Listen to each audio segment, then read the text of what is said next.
Hello everybody, welcome. I'm No02 and thank you for watching this video. This is my second solo No Hope deck for Act 5 specifically. The first one I put out pretty quickly. We beat Act 5 on No Hope mode solo with the bots in like less than 24 hours, pretty quick. Put the deck out. But I mentioned that that was not the deck that I thought was the most perfect, right? And so the key thing about this deck and the previous one is that there are no new cards. There's no expansion 2 cards here. Just because I know that getting those duffel bags is a grind. And they did just buff the duffel bags, making it more consistent, a little bit faster, but it's still going to be a grind to get all the cards. So the deck after this one for Act 5 is going to include the new cards. There's some cool tricks that we can do utilizing those. But before you get there, I think this is a better deck for Act 5 solo No Hope than the previous one that I put out. There's actually only 2 changes in it, but I think they're quite significant. We'll go through the deck per normal though, right? Hazard Pay. Share the Wealth does not work correctly with the bots. So Hazard Pay versus Money Grubbers. For the most part, I say if you're gonna run Money Grubbers, you're feeling lucky because you need 1 Cost of Avarice mission every 3 missions. Otherwise, Hazard Pay eventually beats out Money Grubbers. Granted, if you go into a hive and things like that, that boosts overall Money Grubbers value because Hazard Pay doesn't trigger going into a hive, but Money Grubbers carries over from the first mission to the next. So if you do Mission Hive and you loot all the copper, then chances are Money Grubbers will do better than Hazard Pay. But again, it's all circumstantial. Sometimes you don't find the hive, sometimes you don't get the Cost of Avarice missions. I prefer the consistency of Hazard Pay. Serves me good. Offensive Scavenger. This is the first change. We removed Magician's Apprentice. I've been playing around with it, using it quite a bit. Now going back to Offensive Scavenger. Why? The reuse chance is nice in that it is universal.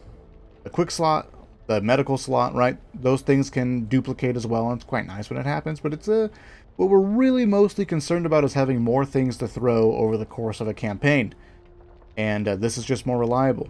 At the very least, you're guaranteed some extra stuff to throw. Whereas Magician's Apprentice, I've gone through whole missions. I've thrown all 4 of my grenades. And they get a single reuse chance. Sucks. The Offensive Scavenger actually is just more reliable overall as far as finding an extra grenade or 2 in any given mission. Not only that, Offensive Scavenger ends up giving us more options as far as how we play and how we set up and things like that.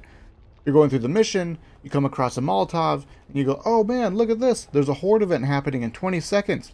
Run the Molotov over to a good spot to hold out, go back, get your grenades, you can do a little setup. It's quite nice. You come across a flashbang. Take a mental note. Go further into the mission. Uh-oh, our breaker spawned. Back up to our flashbang. Set up for the breaker. Done him correctly at the right time. Prevent the horde event. Make the breaker fight much easier. A lot more, I guess, utility overall with Offensive Scavenger versus Magician's Apprentice. And so Offensive Scavenger, we're putting it in over Magician's Apprentice. Feels much, much better. Pinata. Pinata's been nerfed. I would say, I was saying it's like a nerf rework. I don't know if like the stacking percentage bonus per AI elimination is working correctly. It doesn't feel like it, but I don't know. For the most part, it feels like every 1 to 2 grenades you'll get something back. I mean, over the course of a campaign, over just 5 missions or 6 missions for Act 5, I got like 10 plus things back. You know, a toolkit. Actually, the way I play it, I don't typically buy a toolkit at the start of each mission, or the first 1 or 2 missions, so long as the bots are still healthy and still have their extra lives. I typically don't buy a toolkit. I tend to just sort of hope that I get it with Pinata, and you know, you get a toolkit every once in a while. You can get I think the mission with the train cart, the train cart has 2 safe rooms in it a lot of the times, and so sometimes you can carry 1 toolkit and then Pinata another one. I got a defib that used to revive a bot who got shredded by a shredder because shredders are shredding stuff, you know what I mean? Things like that. So again, sort of like, I just feel like more utility. And when it comes to Pinata, you eventually hit it. Like you're guaranteed to hit it at least once per mission, twice, 3 times. Whereas again, Magician's Apprentice, you don't get that. It can be a variety of stuff. Sometimes things you don't want, but for the most part, if you think about the things that we don't want, it is razor wire, ammo boxes, and stun guns for the most part. But sometimes you do take the stun gun. But if you get a stun gun after you've used your toolkit, then that's nice. You pick it up. That's kind of cool. A little extra safety. Right? But bunch of throwables, bunch of medicine, right? The majority of things that we want, or the things that we want, is the majority when it comes to Pinata triggering, so we love Pinata. Extra grenades, because grenades are great. Bomb Squad improvised explosives, just enough explosive damage to stumble tall boys if we don't outright kill them with the grenade itself. And then, of course, if we get up to our glorious purple grenades, then we can down a bot for damage boost, and that damage boost plus the damage plus the purple grenades plus these two cards will give us the ability to grenade dump bosses if we need to in sketchy situations and things like that. So these two cards are just like the bare minimum of accessory damage, explosive damage that allows us to do a couple of tricks with them once we get our grenade upgrades here. We get that nice versatility without having to commit too many cards to grenades. So overall, fire in the hole. We're going to be throwing a lot of stuff, so lots of extra health. Run like hell, superior cardio, sort of the baseline, the basic necessity as far as being able to kite zombies and get out of sketchy places into corners for horde events, things like that.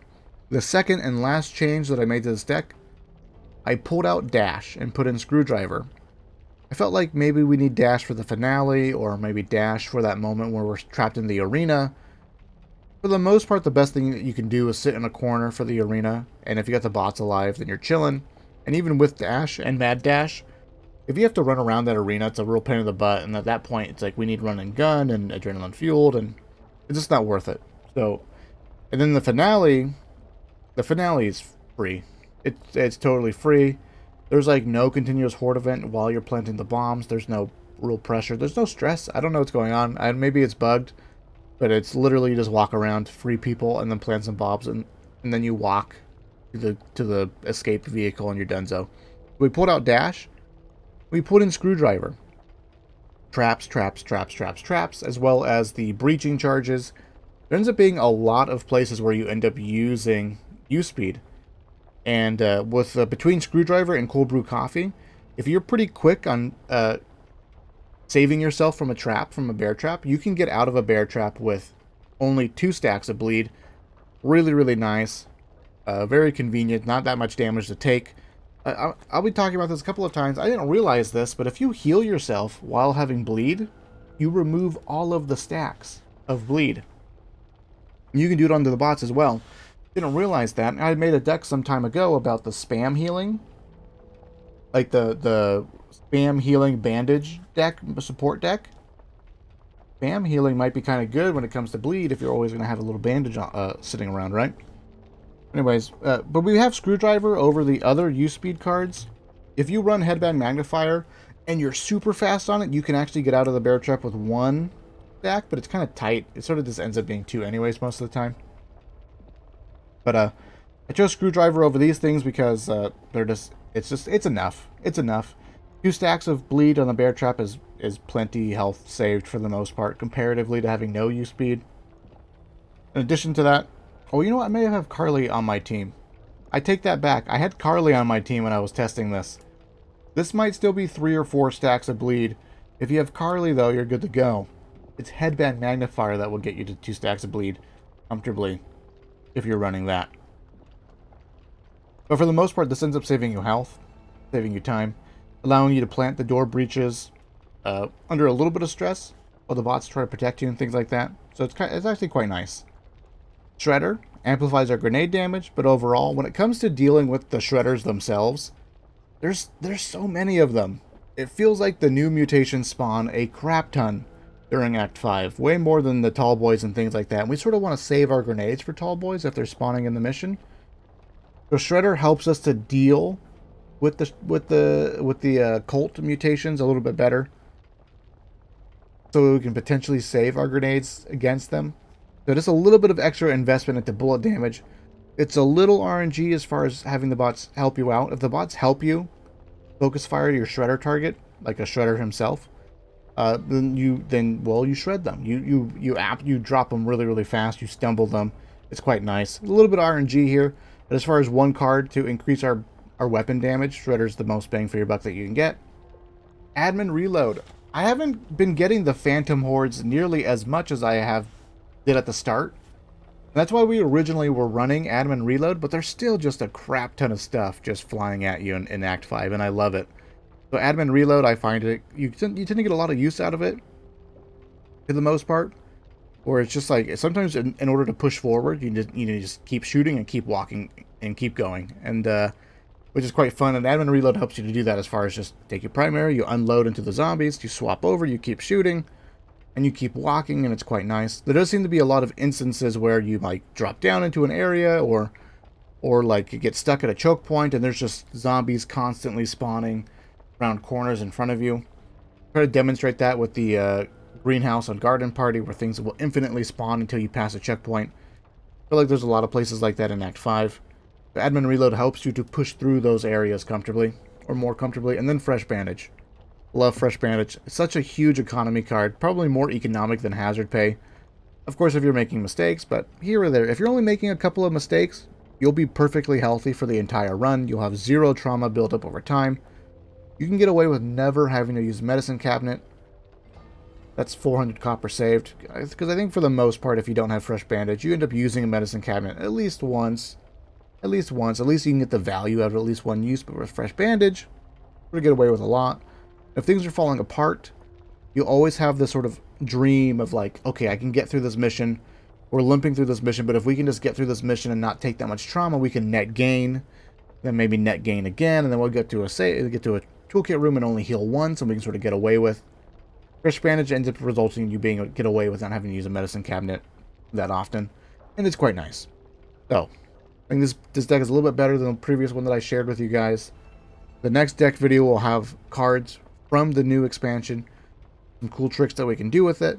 Interesting, you know, this deck is nearly perfect. What can we possibly take out to replace it? Anyways. And also after that deck, we will be going through the walkthroughs and the playthrough guides for Act 5. Quite excited about that. Hope you guys are too. I will see you guys in the future. Bye-bye.